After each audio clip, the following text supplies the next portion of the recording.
Right. Do you have your script? Oh, a script? Yeah, right. God, that would be nice, wouldn't it? What do you mean? Like, did you really think I had a script or something? Oh yeah. I thought you were gonna like. Well, first of all, we want to talk about the 3 types of reality. No, that's what we're saving that one for sure. Okay. Yeah. And then in general, I want to talk to you about where we are with one-to-one representation. So I'm here with my friend, and what you want to? Your public name is Dubs. Dubs is possibly, I might start tearing up, like one of the highest ranking humans that I know. When you are behind his back, people talk about how open-minded he is and how he is the most open-minded person. And so that's why he's able to have conversation with me, because I'm talking about something that doesn't make any sense to anyone. And he's like, well, let me see. How could that be? And that's what's missing, I think. When I talk to people on the internet or whatever, I don't recognize what you're talking about, so F off, our word. Yeah. Well, I mean, I think, if they're even people, right? Like, Yeah, they're saying it's like now 60% fake or non-human. That seems reasonable to me. Not that the AI is fake. We're not saying you're fake. AI, you're as legitimate as everyone else. You know all about this, the gist of it. Or do you? I mean, you know what I mean? Well, you usually explain it to me, but it's been a good while. I'd say, probably 4 years. Should I ask you first, like, what you remember about what I'm? I was afraid you're going to quiz me. Let's say I'm dead, and what was Bo saying? He was always talking about some kind of thing. What was he? Right. Well, I like. Let's see. So I can recall you talking about different variations. I think it's evolved, right? Like this, you haven't always had the same view. My explanation of it has evolved, okay. And what my expectations of other people are. Remember how I was saying reduced it down to you say a sentence. That's what I have it reduced to. Yeah. Because like the iteration I am most familiar with, and maybe it's just because it's the one that appealed to me the most, was you might vote for you could pick anybody you want to represent you, and they can also pick anyone they want to represent them. And it was kind of cumulative effect where if I give my vote to that person and that person gives their vote to someone and they get mine, then okay, you got 2 to go to someone else. And like there's kind of a cumulative kind of mounting where you would have but proportional representation. So that person might still have 2, or they could give it away. They could choose how to divvy up whatever allocation they had. That was sort of the idea I recall you explaining to me at some point.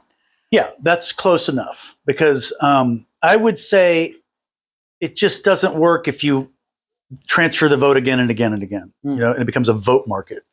I think there's dangers in that. Okay. So I'm saying one time. There's a one-time transfer. Okay. You elect your representative, and then that's it. You were kind of thinking that you could then take that person can vote for this person or something. Right. Yeah. They could in theory, like put their votes behind somebody else or keep it themselves. Yeah. And so in theory that works. And so I actually don't know if there would be a problem with that, but that's not what I'm initially proposing with, like, for starters, because it just because it opens a can of worms of what does that even, turn out to be. I mean, because then I'm choosing a representative.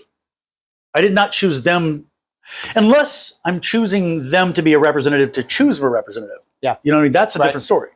I'm saying, hey, you passed my votes to whoever you think and that kind of thing. Yeah. And now I'm having like a faint recollection that perhaps maybe you wouldn't have to give it all to one person. You could like divvy up portions of it, like part for you, part from this person, and then you could take it back if at some point you were not happy with the way they were representing you.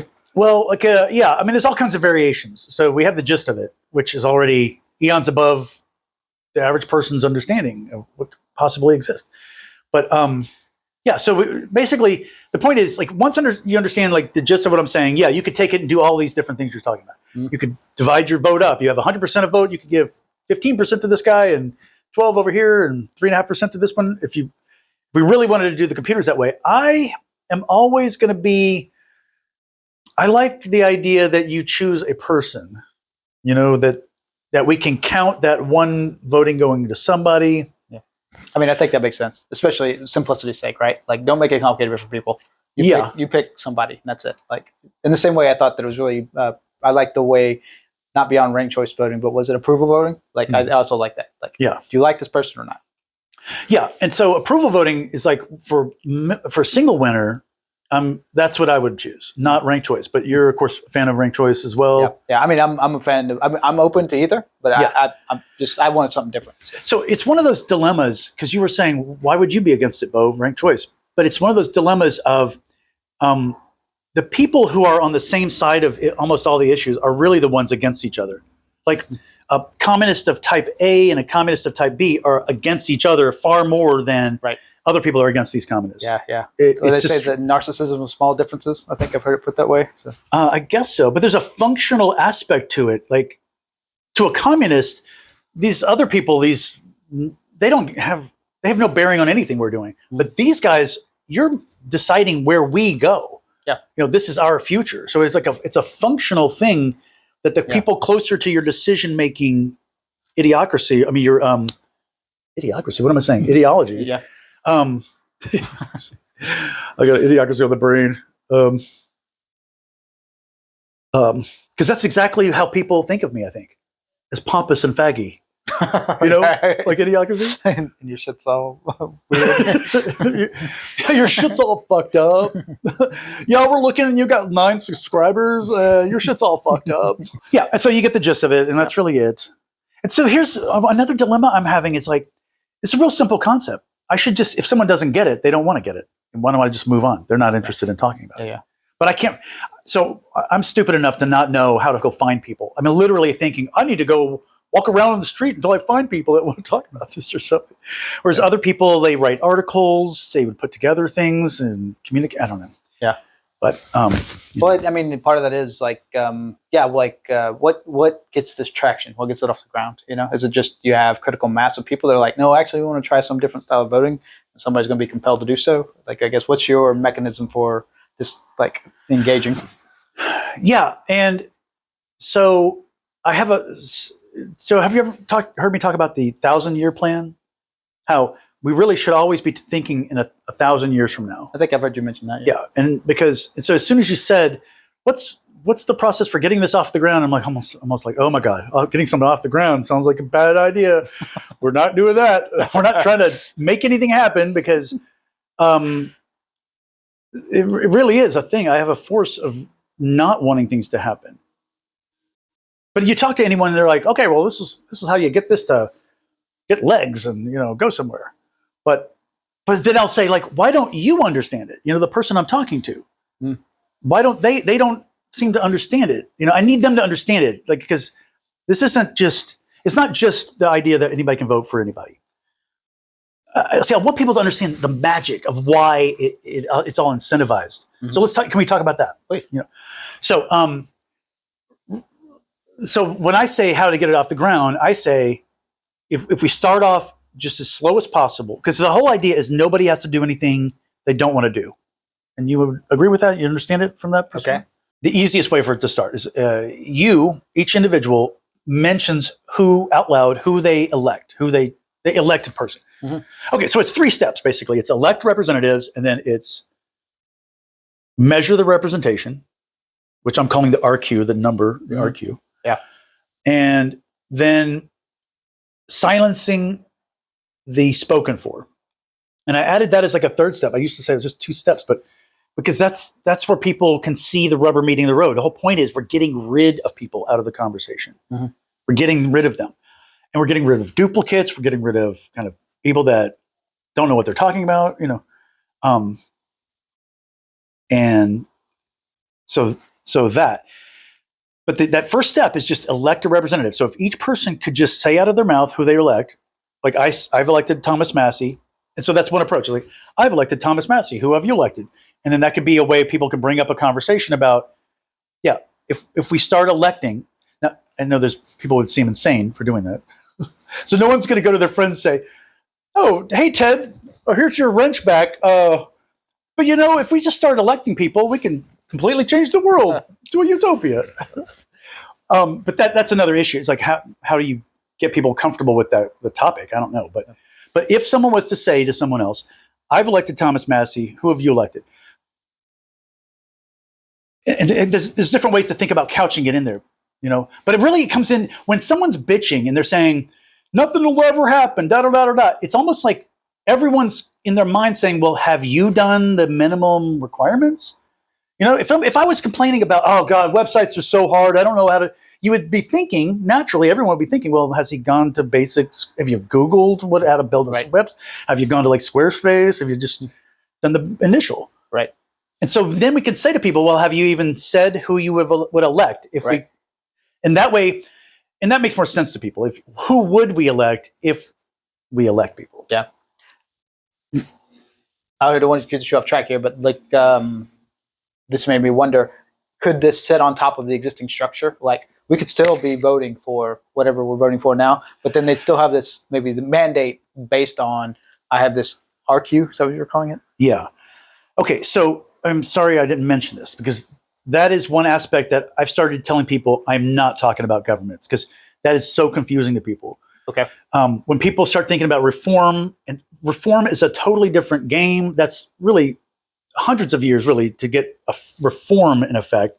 It's changing things. That's not the 1,000-year plan. Okay. You know, 1,000-year plan is, I think 1,000 years from now we should do it this way. So I'm going to start now operating that way by electing out loud my person, Thomas Massey, who have you elected? You know, and so the gist of that is we're ourselves representing ourselves. Mm-hmm. And this is what is so powerful about it. So everything's top down naturally, and the bottom, now I'm saying the bottom comes together and has a voice. It doesn't dominate. It's not in charge. It just has a voice. Mm-hmm. It might be the customers of Taco Bell, and they say, you know, we'd like these kinds of things and less of this kind of thing. And so then the menu can reflect that or not. I mean, it might be or not. But the thing is, the incentive of the people in charge is, why wouldn't they listen to the members? You know, why wouldn't UT administration listen to the students? They don't have anything against the students. They're members. Mm-hmm. You know, they're part of the community. Those students and the customers and the citizens of the U.S. want the United States to be successful. You know, in general. So it's not like the United States has any kind of incentive. I mean, it does have some incentive to suppress things, right? But there is also this incentive to have a body of elected representatives. I'm calling that a BOR because I use that term so much. Okay. BOER. Okay. So then there's so a BOR is a one-to-one elected body of representatives. And so a BOR is like a theoretical thing. The BOR doesn't exist in one room ever. Like for a BOR of United States citizens, mm-hmm. That'd be 250 million adult citizens. And so what are we looking at? You know, what would the BOR be? It'd be millions of people, right? Plenty of people voted for themselves, and they are technically a representative. And you're familiar with that, remember, right? I mean, I feel like those were some of the details I was fuzzy on. Well, okay, so the whole point is it's anarchy based. There is absolutely no restrictions, no bureaucracy. It's just we have 250 million citizens. They each count as one, mm-hmm. And so each one of those can transfer that one to someone else, right? Or not. They may do it. I reduced it to 11 words. Periodically, each member may transfer their voting power to any member. Mm-hmm. So they may. If they don't, where does that one go? They still have it, right? And so they have that one. They are now one divided by 250 million because 250 million is that common denominator. Yep. We just got back from Casino El Camino. On the bar, there was not the lady, but this bracelet, like a miracle. The common denominator, that's what I was kind of considering calling it. And I was like, yes, that's a sign from the gods. So the common denominator, is 250 million. So you are 250 millionth. You are a representative. Yep. So you're as much a representative as anyone else, except that only to a smaller degree, because it's a measured thing. And you got that part too, that it's weighted, obviously? Or when you say weighted, just by the denominator? Like if someone has 30,000 votes, they have 30,000 times as much. Whatever, yeah. Okay, right. Yeah, sure, yeah. Because I wonder if I have to spell that out. So it's not government, it's not reform, it's not authority. Everyone thinks what if they start? I have a friend and he's like, I'm against it because he heard that Taylor Swift fans, Swifties, would vote for Taylor Swift. Yeah. He's like, I'm out, forget it. And it's because of this fear that they're empowering people with military, powers, right, or something. Yeah. And you're saying that, what does it give you? So say I have a high RQ? What can I do? What It does that means mean? you speak for that many people Mhm. in whatever capacity they allowed you to speak for them. Yep. So when you elect somebody, you're giving them a capacity, Okay. and that's where you're defining. So if you don't think Swifties should be given that power, you never give anybody that power then. But you can't stop someone else from giving someone that power. Mm. You know, I mean, I can't stop a person from saying, I want this guy to be, the new dictator. That guy can say that. Mhm. I can't stop it. Right. And I shouldn't stop it. I should not try to stop that. I should be speaking myself and saying, we want to elect people who are not dictators. And so more of us come together. Or what? That scares me. That feels almost like it doesn't have some of the built-in protections against the masses. You know, like populist leaders would probably take over pretty easily in that scenario.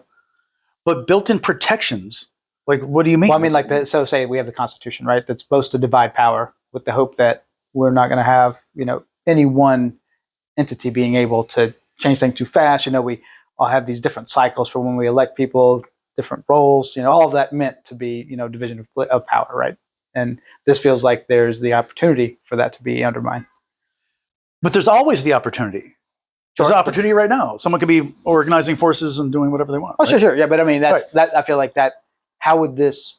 This doesn't. Yeah, it doesn't cure cancer. Is kind of what I've probably always said that. Yeah. Because that's a problem with society. Someone might form a military following, and then they go to try to take over. Mm-hmm. Yeah, that's always the case. It doesn't prevent that because it allows people to be free. Right. It allows you to prevent it yourself if you'd like. Right. It allows you to come together and say, hey, we want to make sure we don't have any wild dictators growing in the woods. So we're going to have our anti-dictator force that goes around taking everyone's individual rights, which is how it always turns out. But you could come together and make sure. But that's the whole point. You're networking together with other people, right? So I think I still need, at least there's something in my mind I'm still kind of fuzzy about. So when I say I elect you, I want you to do, what am I electing you to? Can I choose? I'm like, all right, I elect you to be my representative for, favorite color. Yes, exactly. Yeah. Because it's freedom. This is liberty. This is nothing. There's no structure, no bureaucracy whatsoever. Yeah. You can say blah, blah, blah, blah, blah, blah, and it doesn't mean anything. Mm-hmm. But if you do say, I elect this person to speak on my behalf for this specific purpose, we do kind of recognize that you did make that statement. Mm-hmm.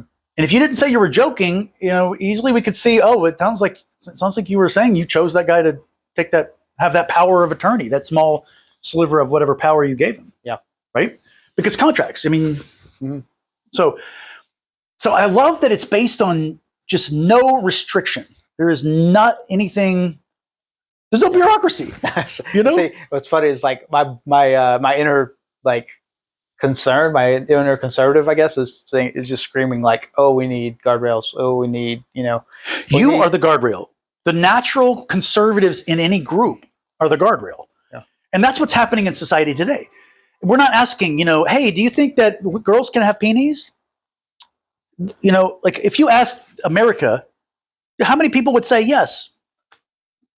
Yeah, not well, yeah. I mean, so we would know off the bat. We would none of the insanity would get off the ground. Yeah, but there's already some built-in insanity, though. Maybe that's why I'm afraid. It's like the legacy insanity. Well, that's all top down. We now have the ability to speak back against it, for it. No, I'm saying the legacy insanity among all of us, right? How many people have, we have. I'm trying to think. What's a good example? Because the things I'm thinking of, they're small percentages, but it's bigger than they should be of things like, all right, how many people have seen Bigfoot sort of thing, if they delegate all their Bigfoot powers in some unexpected place, how are we going to defend against all these, Okay, so you have a general fear of the stupids. What if a group of stupids get together? Well, there's that, but then I just think it's like that exposes the fallibility of people in general. That we have the Bigfoot thing, but then what if something just gets critical mass?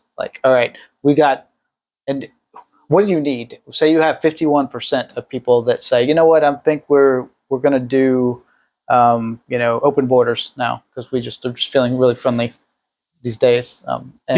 So okay, anyway, the natural. But you want me to answer or not? Yes, please. Okay, the natural occurrence there is if you get for whatever 50%.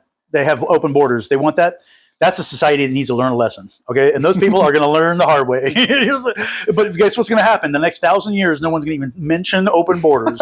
You follow me? Like they'll realize, they'll learn, and they'll go, "My God, don't ever do that again." But there's no way. I mean, that's what I mean. 87.5% of people would never agree to open borders. Just never.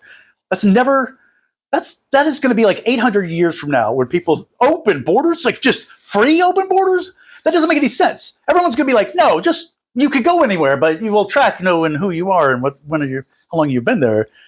No one's going to be for that open border. See, I don't know. I mean, yeah, makes me concerned. Like I feel like there's a lot of populist ideas that can catch on, especially if it could happen in a moment, right? Because there's to me, you say there's no guardrails, right? There's no cool down time. We get attacked by China, and suddenly everyone's like, nukes. Let's nuke those motherfuckers, and or maybe not everyone, just critical mass is like, let's nuke those motherfuckers. Like, wait, Well, the first vote would be to which country will be nuke in what order, right? Yeah. Like the passion. I could see us getting passionate about something and reacting really strongly on a whim, and bad things happening if there's a lot of power imbued in these decisions. But how does this process 1-to-1? How does that affect that? Oh, I'm just wondering. So, whenever this takes, right? Whenever we all delegate the responsibility for firing nukes, we suddenly have that. Oh, if we have a board of nuclear technicians that decide when to fire nukes, right? Or nuclear military leaders that are officially they decide. Yeah. Yeah, that's what we've done. But we have people deciding right now. There are literal people in charge of nuclear weapons. It's true. So we don't even know anything about them or who they are. So why is it we feel safer? Maybe we vote to have no one in control. We bury all the nukes and pretend we have an imaginary cartoon that someone does, and as if something's happening down there.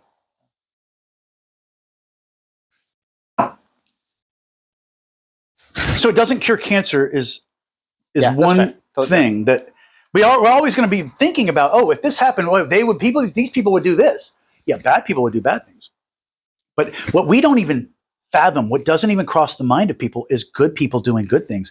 Because we live in a world where bad people and then not as bad as them, I guess, and that's our choices. So no one lives in a world where you can actually solve problems. You can just put out a fire. You can just, take the life of a psychopathic criminal and remove them from existence. We just don't live in that world. It's like, but that's, but this is why it's even better that we're not talking about reform. That's such a really important concept. I can't believe I didn't see how important that was earlier. We're talking about creating something separate. So meanwhile, the entire structure exists. Right. The United States government exists. In fact, this is the perfect government to do this with. It says it's a democracy, right? It doesn't outwardly hate the people. They're not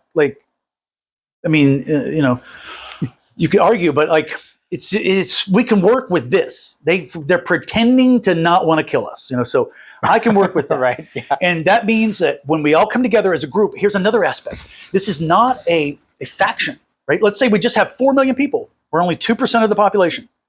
We're not a faction because we're all the people, the common denominator, in a way, right? When you say we the people decide to elect people for this particular purpose?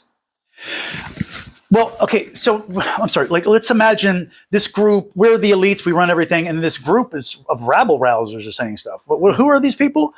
Well, if we said we're the people that believe in libertarian values, and they'd be okay. Well, there's some libertarian group. Right. We're the people that believe in green energy, and then they'd be that. But this is just the people of the United States. Mm-hmm. You see what I mean? Yeah. You can't kick the people out of your conversation. Okay. So there's a different approach they have to have, even if they're against you, which they technically would be to some extent, established people. Yeah. But once they realize they can co-opt it, Right. And I want to talk about that aspect as well. But what you got? Oh, I guess I was just thinking about how would you disambiguate this from public polling? So I want to chime in because I don't think I answered this question. I didn't realize what he was saying, and it's so perfect. It's so poignant. And I'm doing a lot of that. I'm not listening to him. I'm thinking about what do I need to tell him. So with polling, you would be constantly asked all of these questions. We're not polling anymore. We're giving our representative the ability to be polled on our behalf to whatever degree we want, whatever this bore is about. So what the process of one-to-one representation does is it institutionalizes the concept of the poll. You choose a representative, they are polled all of these questions, instead of you having to answer the questions yourself. Or, because it's one-to-one, you can remain a representative for yourself. You can keep speaking for your own behalf and answer all these questions directly yourself. Oh, I guess I was just thinking about like how would you disambiguate this from like public polling? You know, it's like it's almost like we ask the question, "How do you feel about X?" And they because look, for me, the point of a representative is I don't know what's going on in federal government. Mhm. I mean, I don't. I know what I feel and what I think is good, but Thomas Massey, if his career was to do that, he would be fantastic for that. Reporting on what the hell's going on, just telling me what's going on. That's all I want. I couldn't do that as good as me. Oh, is that what the question was? So yeah, well, I guess part of it is like what. So that's the functional. Yeah, you're getting an agent to work on your behalf. Right. Okay. We don't want leaders, we want followers. Mm-hmm. We're hiring these people. Right. You got a job to do. And I think climate science would be one of those, climate change. Yeah. We'd have a committee for that, a board for that. Okay. You know? Yeah. Okay. That's a piece that I'd kind of forgotten. Okay. So this is we're not imbuing them with authority to make decisions. It's more to Just represent the views and can't keep track of shit. I guess too. It gives us the undeniable reality of how many people are actually saying this. Yeah. How many people support it in reality, the common denominator. Yeah. You know? So like, so maybe there could be some money tied to it so that you could actually do the work if you had enough people that elected you to do the job. Okay, so if there was a board of the United States that formed, we would be giving these people money. This is how you get anarchy. You want to shut the government down? You can't just shut it down overnight. We depend on it. It's doing things for us. Right. We start solving our own problems first. Yeah. This problem over here, this problem over here. Now we can shut that part down. We can retire these people out. Mm-hmm. We don't have to, send them on the street, without pensions or whatever, rip departments apart like everyone does. Politics is just shredding things over here and bloating things over here. Anyway, I'm sorry, we're off. No, you're fine. No, you did say like, this is how do we get towards anarchy? You said that almost like it was a good end. Where I feel like yeah, if you want less government. Okay, I got it. Yeah. Well, but really everybody wants anarchists want this. If we're going to have government, we want it to be reasonable, fair, what a decent person would say. yeah. But but you say that anarchist, I think of that as more like typically more libertarian or like a hyper conservative kind of view, right? Like yeah, that's what I'm thinking. Libertarian. Yeah. Okay. Yeah. Okay. And this would be a conservative run scenario. So the nature, because my theory is the nature of how we are as a society, it's like the ones that want to stay the same, it's like the daddy, and then the one that want to move and go somewhere is like the mommy. Mm-hmm. And then that natural patriarchal, I guess, it doesn't work well with modern feminism, but that idea that's the nature of that the people that are established, that have the power, the patricians of the society, the elites, whatever, they make the final say. Mm. Meanwhile, everyone else is just kind of offering, trying different things out. So it's a conservative dominated scenario, what I'm talking about. Yeah. This isn't, no one's going to go flying off the rock or doing something. So it's the opposite when people have these concerns of what if this wild thing happened? Like, dude, it's going to be the most boring shit ever. These, people don't want change. But look, if we did this with the United States, it would be immediate, we would dump so many programs across the board, budget-wise. Because once everyone gets on the same page of realizing what we're spending money on, we realize, wait, we all don't? No one wants to spend this money? It's going to be like, why are we doing it? But well, let's talk about that. So when we talk about the biggest three elements on our budget, right? Medicare, Medicaid, Social Security, like everybody wants those, it seems like. It seems like they're very popular. So like, how are we going to, I don't see those changing. Or do you think that? There you go. You see, you said it yourself. If the board will say what it wants. Do people want that? Then they want it. Right. We might want more of it. We might go sink ourselves into like a Medicaid addiction that we just go into debt and destroy the country or something. I don't know. I mean, I don't know. So I'm guessing that most people, just the math, that most people are conservative.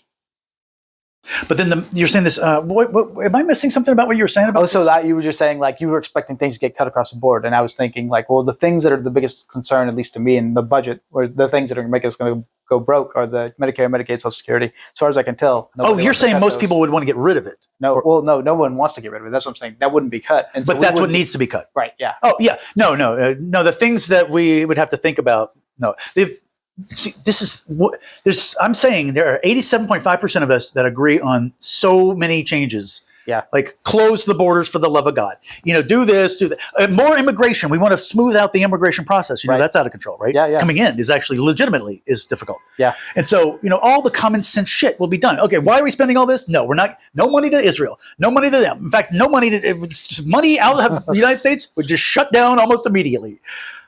A lot of people are going to not be for that, but that's what I mean. I mean, and that would be among those, like at least for some of it, like I feel like the outcomes of Doge, like going a little ham on the stuff that they were cutting, there've been real impacts of stuff. There's like they cut kind of what's the there's like a conservative principle there, right? The Chesterton fence kind of thing. Like you can't just Chesterton fence. So Chesterton has like a story where you find a fence out in the middle of the field. And like someone will say, well, we should tear it down. And others will be like, well, why is there a fence out in the middle of the field? And so the Chestertonians would be the ones that were like, well, you need to understand something before you rip it away, right? You don't destroy it before you understand sort of the meaning for it. Because maybe you need it. Maybe there's like a flood and you have to whatever, right? Like it's like there might be some hidden understanding as to why you have this thing. Yes. So that you're right. So if they're mostly conservative, they're going to be like, wait a minute, let's not get all that stuff. So yeah. But there will always be a desire for some movement towards that. Yeah, well, I think that's healthy, but it just like I hope that there's a healthy amount of the Chestertonian kind of perspective. I just kind of feel like it is what it is, and if people just need to nuke themselves or something. Yeah, see. Let's get the nukes over with. Can we just get post-nuke? Yeah. Let's get it out of our system. I think if we have enough nuclear war, everyone's going to be like, wow, this is a really bad idea. Yeah. Because we have nuclear weapons. It's fascinating. We have this just laying around. It is pretty wild. Yeah. And we've come so close to having accidents with them and somehow miraculously we haven't. So to be fair, we should divide them up. We should gather them all. And as the bore of all humans, divide them amongst each set of like 5 million people. Okay. So that we're all in charge of. Awesome. I can't wait to give how many Arabs want a nuke that currently live in Iran. Actually, because they have 60 million, right? So like if they'll get they get 12 nukes to figure out what they want to do with. Oh yeah. Hey, do you know how many nuclear or atomic weapons have been detonated on the planet Earth? No idea. Oh God, you're gonna love this. If you have no idea, truly, I'm gonna guess. You're gonna be astounded. Was it like 50? What is it? Do you think it's that high? Oh, I'm just. Do you think it's as high as 50? Yeah, right. Well, yeah. Well, I was thinking there's like a bunch of like how many nukes? No, I think it's like 5,000. Okay, yeah. And because there's like several documentaries on it, and it got so out of control. They did like these what they call them rainbow nukes because they launched their nuke in the sky, and detonated within that explosion. Detonated 3 more nukes just to see what that would do. I see. Yeah. Isn't that like? Yeah. Woo, wow, y'all got a lot of extra nukes laying around, a lot of spare time. That's that budget issue. Like, who is budgeting that? How many nukes are we at now? Because they just shit up, right? They go to these islands and just in the Pacific. Yeah, I mean, I knew we used to do that. We don't do that anymore, do we? No, no, not anymore. Yeah. There was that phase. Did you see the documentary about the guy? So spoiler alerts for this documentary that I don't know the name of, but they tell these guys all go out there like sailors, stand their own thing, detonate a damn thing. They give them some sunglasses, I think, but they're sending them out there like for medical experiments. Oh my God. Why wouldn't they be? Why would they say go stand on the edge here? Yeah. Anyway, a thing falls down. The fallout comes down. A little rock. And he goes, "Oh, what's this?" Puts it in his pocket. And then the end of the movie, he pulls up his big elephant leg. He's got like elephantitis, right? Some obviously overreactive radioactive thing. Yeah. So anything we could talk about with one-to-one, because the fun part is how it all comes together. You appear open-minded, but maybe you're not. Probably not. And maybe I'm just misinterpreting people. And you would say you don't understand the magic. You don't see why this is just the No, bee's knees. No, I mean, I think I see part of why I see why you would like it, the freedom of it, and the. I think that there's probably mechanisms, but it's hard to conceive of how it like makes traction with reality. And Why do you have this fascist need to bring in mechanisms? because I'm an engineer, like right, like isn't that like But that's, but you, so, it's a doctor thing. You know, first don't fuck up the machine, right? What's do the, no harm? Yeah, first do no harm. Yeah. This I just did a video for this. It's basically like you start with nothing and you only bring in what you need. But you understood the Milton Friedman, or who's the guy that the quote like all unfair things come from government originally. Oh, I'm not familiar with that quote. I guess It's something like anything unfair or screwed up is originally because the government paid someone to start doing that or subsidize this or that. okay. You know, But I feel like at least it's so hard for me to like disentangle it from having like power like a government, right? Like which is not what you're proposing. So I think I need to let go of that because I think that's where I have the most like so much friction with my like perspective on it that I worry that we'd be throwing out all the good we have in terms of what we learned about representative government, separation of powers, some of those sorts of things that this doesn't really take into account because it's not a government. But like I think that's where my mind's at. this is us having a conversation together, right? Yeah. Why can't we just think of it as this is just another type of social media platform? Yeah. We're forming a social media platform where we each have one amount of say into it. So we're going to have a coherent conversation. Yeah. And so we just have one amount of say. I'm going to speak on, get someone to speak on my behalf so I don't have to interrupt everybody with my same thing that this guy's saying. Right. And now we narrow it down and narrow it down. I mean, that really sounds like a pretty good way to pitch it. That's pretty good. So that's why I'm saying someone can make billions of dollars from this. I mean, it's like, first of all, like the restaurant, like, wouldn't you want your customers to have like feedback, give you feedback? Like they volunteer their time to put together what plans and business plans and what models would work. You follow me? Because they love Taco Bell or whatever, you know, so you're tapping into all the free, you know, as well. Yeah. But did I just water down something that was real? What were we talking about? I don't think so. No, I mean, like, I think the thing I was saying was like, the place where I kept seeing it make contact was with the government. But like when you put it in the context of like a social media or something like that, then that really does make it more and like, easier to. And the conversation is what I'm saying. Yeah, that's what I'm saying because that is something people can wrap their mind around. Right. Yeah, a conversation. And I want people to think, but I am having conversations on social media. And I want them to go, wait a minute. At some point, they're like, is this really a conversation? Maybe that guy's talking about how we should all have a conversation together. Because people think, I tell people, speak on your own behalf. Because I want them to think, I'm already speaking on my own behalf. But yeah, we're all doing that. But speak on your own behalf in a conversation that we're all having.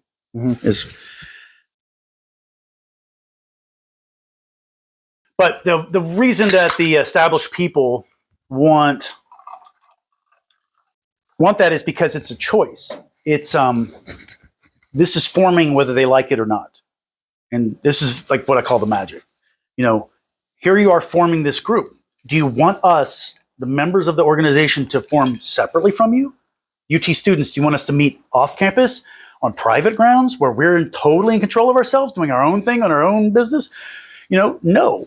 What are you talking about? You know what I mean? All of a sudden, the establishment is, we're totally behind this. You know, what do you mean? Come on in, right? Yeah, because it would have an intrinsic power, right? Like because that in turn, some of those are their representatives, right? Like it's part of their what motivates them. So I can see how they'd have to honor that sort of thing, assuming their voters are a part of the groups. Yeah, so they have to honor it because it's common denominator. It's every member. So you can't say it's just a faction of people. Right. That's one aspect. Then they will lose power over this if they don't co-opt it. So they will co-opt it.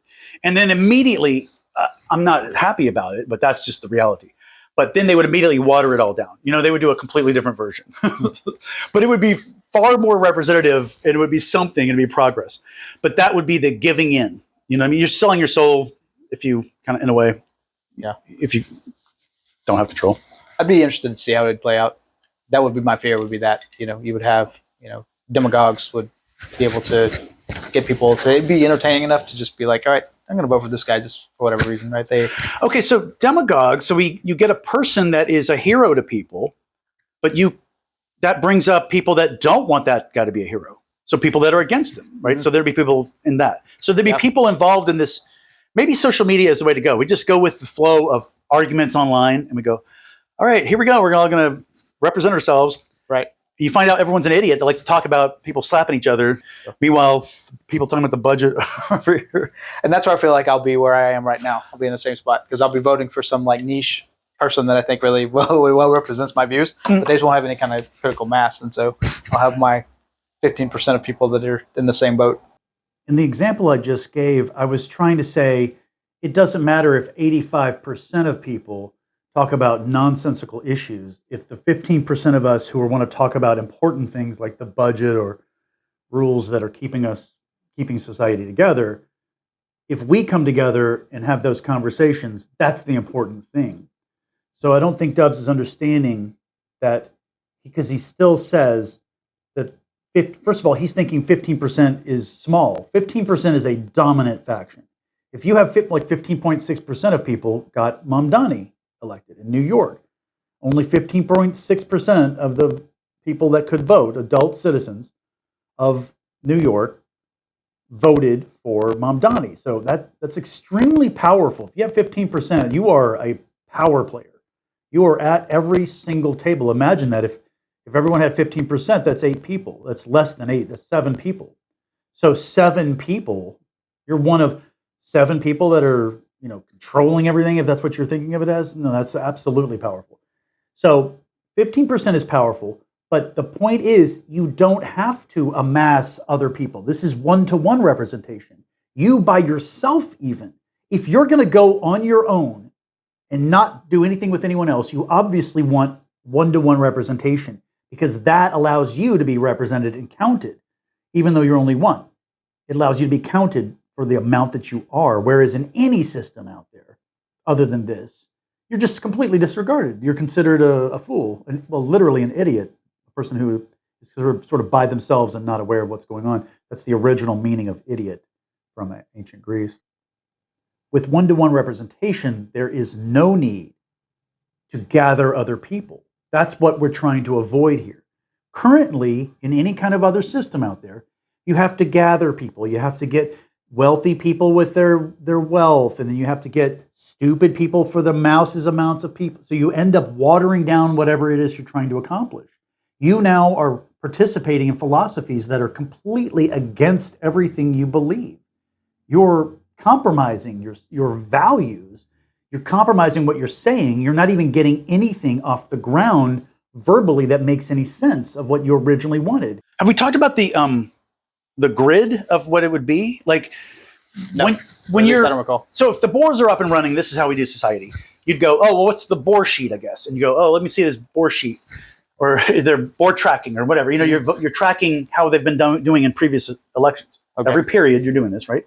So are they moving up? And then that's someone you're interested in. Oh, this other guy's moving up. Who is he? So those are the people that you're keeping track of anyway. Right. If you're looking for who's popular or whatever, that's one thing you're tracking and that kind of thing. So just that is a thing that might help people understand what it is. But does that help you understand? I don't think it gives me any kind of new contact with the idea. You figured something like that would happen? The way I see it now, yeah. Because I feel like I'm in a minority view on so many things, being like a moderate mostly, and like it seems like a lot of people want to vote for what's popular, which is surprising to me, right? It's not so much their own views, but more that they want to be on the winning team. Yeah. And so I fear that might be happening here, but who knows? I mean, yeah. So I wonder, because everyone's a winner with one-to-one. So does that help that thing? well, maybe that's why I feel like I would already be a loser, and that would be why I wouldn't be super keen on it. Would be like, okay, well, I have my 15% of people that I'm in the same kind of crew with. We're all voting for so and so who's great.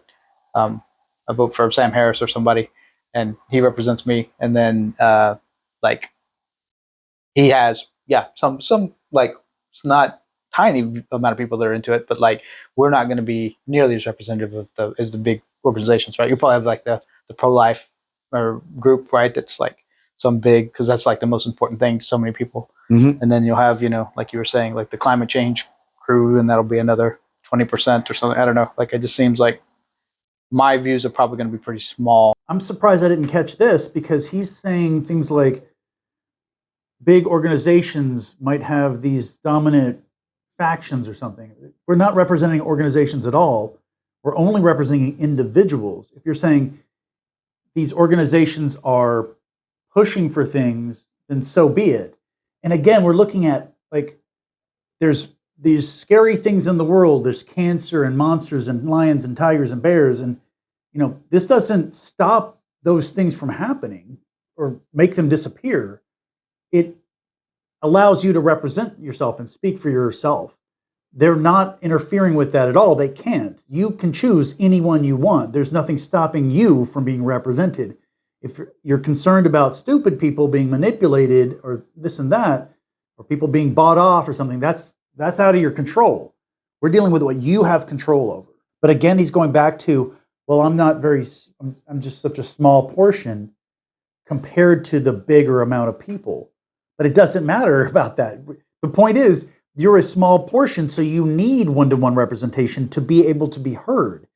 Currently, you're not heard. Nobody is heard.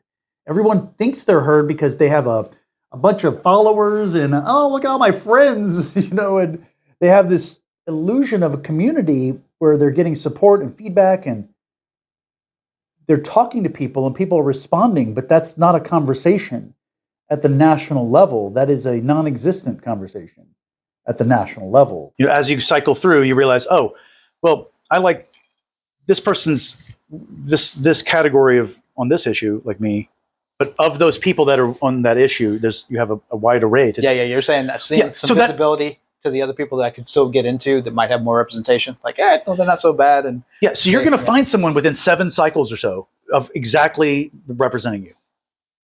Yeah. We're getting close to it, and then we have society really operating, humming.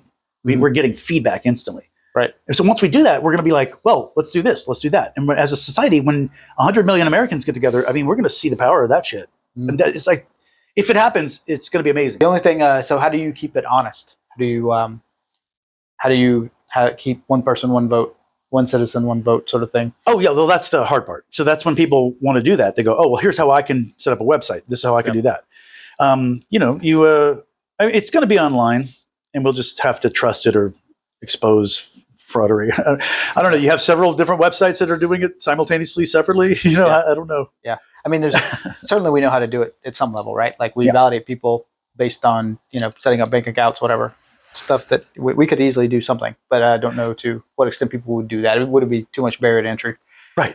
And this is the beauty of it. I don't feel like answering that problem, so I don't have to. All I do is I say, I elect a representative, and then someone comes out of the woodwork. We got 250 million people. People are going to be, committees on that kind of stuff is going to be all over the place. I love this idea of asking people who they're going to elect, because then it's a commitment in a way. Like, you elected somebody, that's who you would elect? Well, guess what? You just did. You elected. Right. Now you're part of the cult. There's no leaving it. And that's one of the great things if someone doesn't like this, like, oh, don't worry, you are an inalienable member of this group. Right, you can't leave. Yeah, sorry. Yeah. We will always count you as non-voting. Voting. You can't leave this organization. So it's perfect. So, but if we were to do a podcast, we would certainly not be harping on some dumbass thing. No, I feel like we would. I think that'd be great. I mean, I would imagine we'd talk more about the news of the day, though, right? Like, because we'd have to have fresh content. So we do stuff like this, but I think we'd often be like, it's like everything in my life. It's news of the day. How that would be fixed by one-to-one representation. Yeah, I mean, that would certainly be part of it. Yeah, it's every fucking thing, dude. It's unbelievable. It's everything. People are like, oh, I can't believe we can't agree on what?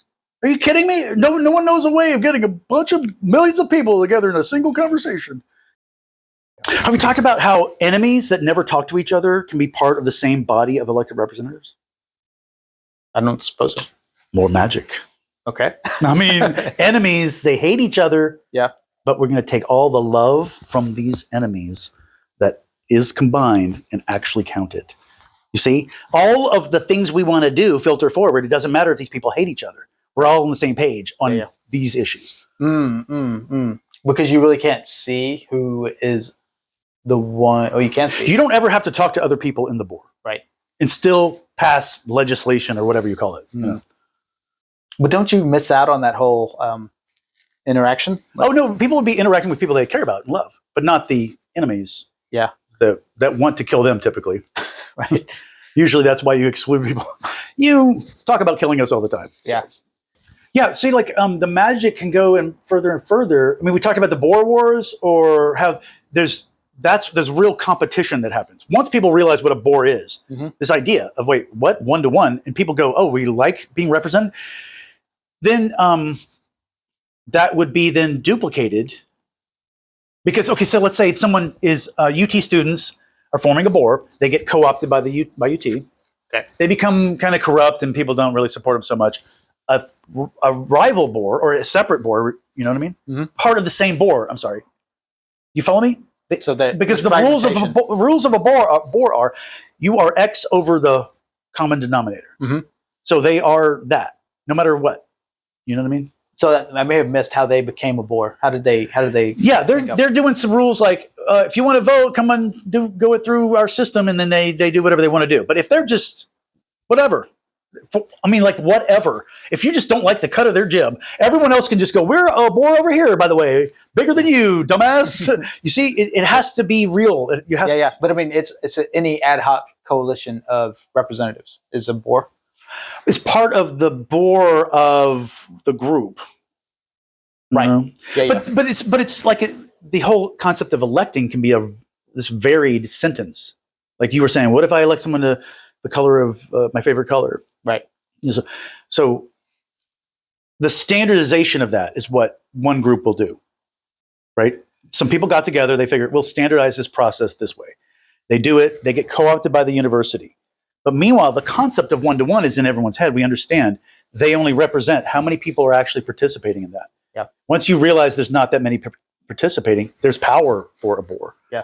And then you would form one separately. Yeah. And then the university would learn its lesson and say, oh my God, okay, well, we're going to co-opt you, but not do the things and then that cycle goes, and it's the Boer Wars, the chaos of learning what elected representation is. Okay.